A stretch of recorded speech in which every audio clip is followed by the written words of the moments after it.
7. heinäkuuta 2021 Chandler Halderson kävelee poliisiasemalle Windsorsin kaupungissa, Wisconsinissa ja ilmoittaa vanhempiensa Bartin ja Kristan katoamisesta. Hän kertoo, että vanhemmat lähtivät mökille tekemään putkiremonttia ystäviensä kanssa Langladen piirikuntaan, eivätkä ole palanneet kotiin sovittuna aikana. Chandlerin mukaan he eivät ole tavoitettavissa puhelimitse, eivätkä vastaa viesteihin. Poliisit alkavat tutkia. He eivät vielä tiedä, että tämä ei ole vain katoamistapaus.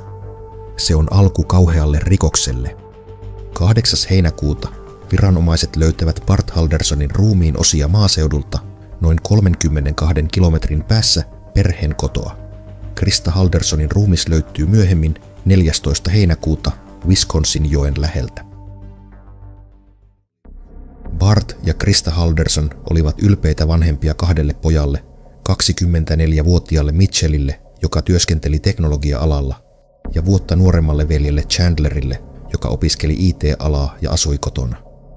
Chandler oli nuori mies, jonka elämä näytti täydelliseltä ulkopuolisen silmin, mutta todellisuudessa hän eli valheiden varassa. Chandler väitti opiskelevansa yliopistossa uusiutuvien luonnonvarojen insinööriohjelmassa. Todellisuudessa hän oli keskeyttänyt opintonsa jo ensimmäisen lukukauden jälkeen. Hän kuitenkin jatkoi valheitaan jopa väärennettyjen asiakirjojen avulla saadakseen perheensä uskomaan, että hän oli edelleen kirjoilla oppilaitoksessa. Chandler kertoi myös työskentelevänsä etänä American Family Insurance-vakuutusyhtiössä. Todellisuudessa Chandler vietti päivänsä pelaten videopelejä kotona. Chandlerin isä Bart, joka oli ammatiltaan tilintarkastaja, alkoi kuitenkin epäillä poikansa kertomusta, kun tämä ei maksanut vuokraa eikä näyttänyt saavan palkkaa. Kun isä kysyi asiasta, Chandler antoi useita ristiriitaisia selityksiä. Ensin hän sanoi, että yhtiö ei ollut maksanut palkkoja ajoissa. Sitten hän väitti antaneensa vahingossa väärät tilitiedot. Lopulta hän selitti, että hänelle piti maksaa niin suuri summa rahaa, että pankki oli luullut talletusta huijaukseksi ja estänyt siirron. Jotta valheensa näyttäisivät uskottavammilta, Chandler lavasti sähköposteja. Hän kirjoitti tekaistuja viestejä, joissa esiintyi keksitty henkilöstöhallinnon työntekijä. Näitä viestejä hän lähetti isälleen todistaakseen olevansa oikeassa. Valhe kesti aikansa, ja Chandlerin vanhemmat halusivat uskoa poikaansa. Vakuutusyhtiövalhe alkoi lopulta kaatua, ja silloin Halderson väitti saaneensa työpaikan SpaceXltä. Tämän valheen tueksi hän kertoi tyttöystävälleen muuttavansa Floridaan, Titusvilleen, missä SpaceXllä on laukaisukeskus. Hän väitti vuokranneensa asunnon ja ostaneensa auton muuttoa varten. Kun valheet alkoivat lähestyä paljastumista, Halderson lavasti uuden tarinan. Hän kertoi loukkaantuneensa vakavasti kaaduttuaan portaissa. Chandler väitti saaneensa aivoverenvuodon ja selkäydinvamman, ettei hän pystynyt käyttämään jalkojaan, ajamaan autoa tai lentämään lentokoneessa, ja että hän tarvitsi avanteen, mutta tämä valhe ei enää vakuuttanut perhettä. Bart sai lopulta selville totuuden, ainakin koulun osalta. Hän tekeytyi Chandleriksi puhelussa koulun asiakaspalveluun. Siinä hän sai tietää, että kaikki ne koulun virkailijat, joiden kanssa hänen poikansa väitti ollensa yhteydessä, olivat keksittyjä. Bartin kalenteriin oli merkitty tapaaminen koulun edustajien kanssa, heinäkuun 1. päivä kello 3, johon myös Chandlerin oli määrä osallistua. Hän lähetti pojalleen viestin kello 2:10. Olen valmis milloin vain sinä olet. Noin 50 minuuttia ennen murhaa. Se oli viimeinen kerta, kun hänen puhelintaan käytettiin. Tämän jälkeen Chandler ampui isänsä selkään kiväärillä heidän kotonaan, todennäköisesti tämän istuessa tietokoneellaan. Laukaus tuli takapäin, mikä viittaa siihen, ettei Bart osannut odottaa mitään. Tämän jälkeen hän lähetti äidilleen viestin, jossa väitti isän puhelimen akun loppuneen. Hän pyysi äitiä tuomaan limsaa. Valvontakameran tallenteet osoittivat Kristan saapuneen myöhemmin kotiin. Chandler murhasi myös hänet. Kuolinsyytä ei tarkemmin saatu selville. Murhat tapahtuivat kello 3 ja 5 välillä. Tämän jälkeen hän raahasi vanhempansa alakertaan ja paloitteli ruumiit sahalla ja saksilla. Naapurit myöhemmin kertoivat nähneensä kirkasta valoa, joka kantautui perheen kodista 3 aamuyöllä. Tämä johtui siitä, että Chandler poltti takassa vanhempiensa kehon osia piilottaakseen todisteita. Heinäkuun 7. päivä 2021 Chandler Halderson ilmoitti vanhempiensa Bart ja Krista Haldersonin kadonneen. Poliisi aloitti tutkinnan ja huomasi nopeasti ristiriitaisuuksia kertomuksessa. Chandlerin väite, että hänen vanhempansa olivat lähteneet mökille tuntemattoman pariskunnan kanssa, herätti epäilyksiä. Perheen ystävät ja sukulaiset eivät olleet kuulleet tällaisesta matkasta, eikä mökillä ollut merkkejä siitä, että kukaan olisi ollut siellä äskettäin. Lisäksi Krista ei ollut ilmoittanut poissaolostaan työpaikalleen, mikä oli hänelle epätavallista. Chandler käytti äitinsä puhelinta lähettääkseen viestejä, jotka antoivat vaikutelman, että vanhemmat olivat matkalla mökille. Todellisuudessa puhelimet olivat piilotettuina perheen autotallissa. Lisäksi Chandler ei osannut antaa tarkkoja tietoja mukana olleesta pariskunnasta.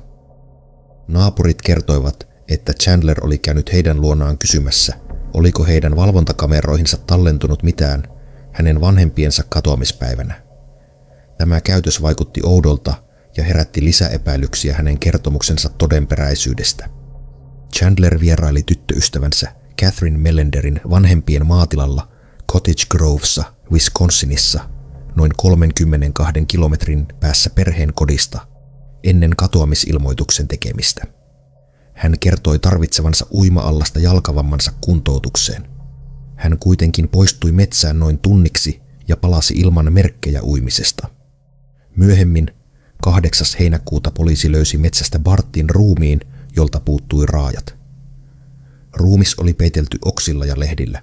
Läheltä löytyi myös verisiä työkaluja, kuten saksia ja saha, sekä pressuja ja verisiä rättejä. Lisäksi tilan vajasta löydettiin kivääri. Tämä ase yhdistettiin myöhemmin Bartin ampumavammoihin. Chandlerin tyttöystävä antoi tutkijoille luvan tarkastella puhelimensa tietoja.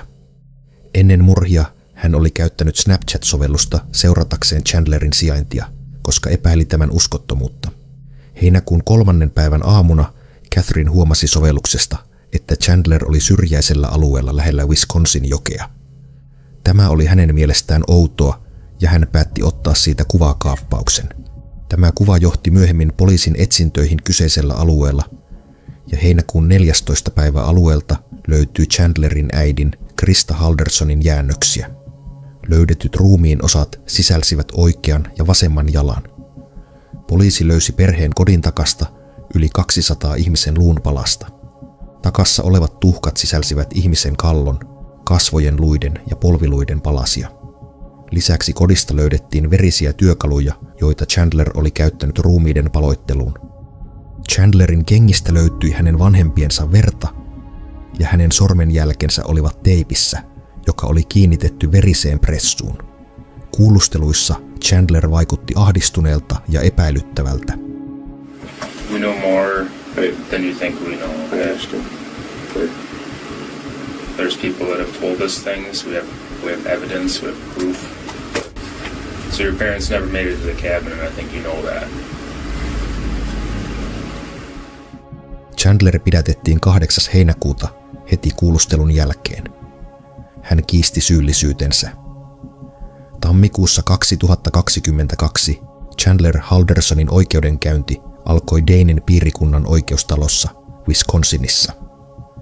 Hän oli syytettynä vanhempiensa Bart ja Krista Haldersonin murhista, ruumiiden silpomisesta ja niiden kätkemisestä. Oikeudenkäynnin aikana esitettiin laaja todistusaineisto, joka osoitti Chandlerin syyllisyyden. Chandlerin tyttöystävä sanoi oikeudenkäynnissä luottaneensa miehensä loppuun asti. I just believed his parents were missing. Syyttäjät esittivät todisteita Chandlerin tekemistä internethauista, jotka liittyivät ruumiiden hävittämiseen ja katoamisiin. Hän oli muun muassa etsinyt tietoa Body Found Wisconsin ja Wisconsin Dismembered Body Found juuri ennen kuin ilmoitti vanhempiensa katoamisesta. Lisäksi hänen tietokoneestaan löytyi väärennettyjä sähköposteja, joilla hän yritti vakuuttaa vanhempansa siitä, että hän oli edelleen opiskelija ja työssä. Oikeudenkäynnissä esitettiin DNA-todisteita, jotka yhdistivät Chandlerin rikospaikkaan. Hän näkyy myös valvontakameran tallenteessa, jossa hän osti pressun 2. heinäkuuta. Maaliskuun 17. päivä Chandler Halderson tuomittiin syylliseksi kaikkiin syytteisiin. Hän sai elinkautisen vankeustuomion ilman mahdollisuutta ehdonalaiseen.